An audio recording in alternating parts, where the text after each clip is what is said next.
नमस्कार. महाराष्ट्र योजना कॉर्नरमध्ये आपल्या सर्वांचे स्वागत आहे. आजच्या व्हिडिओच्या माध्यमातून आपण बघणार आहोत की आपले सरकार सेवा केंद्र या लाभार्थ्यांना मिळणार आहे नवीन केंद्र. त्याआधी तुम्ही जर माझ्या चॅनलवरती पहिल्यांदा आला असाल तर चॅनलला लाईक, सबस्क्राईब आणि शेअर करायला विसरू नका, जेणेकरून असेच महत्त्वपूर्ण अपडेट्स आपण पुढे देखील बघत राहू. तर आजच्या व्हिडिओला सुरुवात करूया.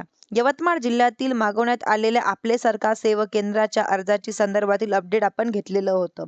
म्हणजेच की आता अर्जातून पात्र झालेल्या लाभार्थ्यांची यादी प्रकाशित करून लाभार्थ्यांना आपली कागदपत्र जमा करण्यासाठी आपलं केंद्र स्थापनेच्या प्रक्रिया पार पाडण्यासाठी पुढील आदेश देण्यात या ठिकाणी आलेले आहे.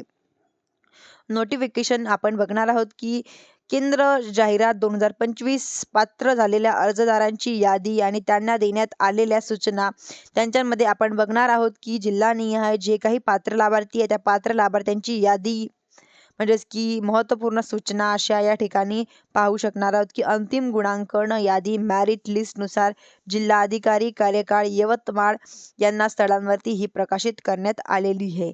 म्हणजेच की आता आपले सरकार सेवा केंद्र जाहिरात 2025 बाबत मुंबई उच्च न्यायालय नागपूर खंडपीठामध्ये रिक्त पेटिशन नंबर 3848 म्हणजे ऑगस्ट 2025 दाखल झालेली आहे. त्यामुळे सादर प्रक्रिया पार पाडण्यासाठी न्यायालयीन निर्णयाच्या अधीन राहून कार्यालय येईल याची सर्व संबंधांनी नोंद घ्यावी, अशा प्रकारे सूचना देखील देण्यात आलेल्या आहे.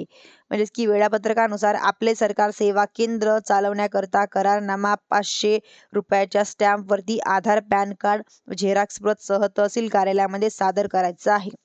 28 जानेवारी 2026 रोजी आर्णी म्हणजेच की बाबळगाव, यवतमाळ, धारवा, नियर, कडवा, राळेगाव या तालुक्यातील या तहसील कार्यालयामध्ये जे काही पात्र लाभार्थी असतील त्यांना 29 तारखेला पुसद, दिग्रस व उमरखेड, महागाव आणि 30 तारखेला घाटजी, केळापूर, झरी, जामणे, मारेगाव, वणी ही अशी तारीख या ठिकाणी दिलेली आहे.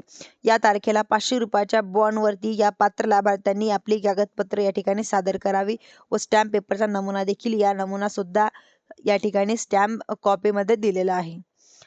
स्टॅम्पवरती त्याचबरोबर आपली जी काही कागदपत्र आहे ती कागदपत्रे वेळापत्रकानुसार आपल्या सरकार सेवा केंद्र की अलॉटमेंट केलं जाणार आहे व मेरिट लिस्टनुसार आपले असणारे जे काही लाभार्थी त्यांना त्या ठिकाणी संधी दिली जाणार आहे. धन्यवाद.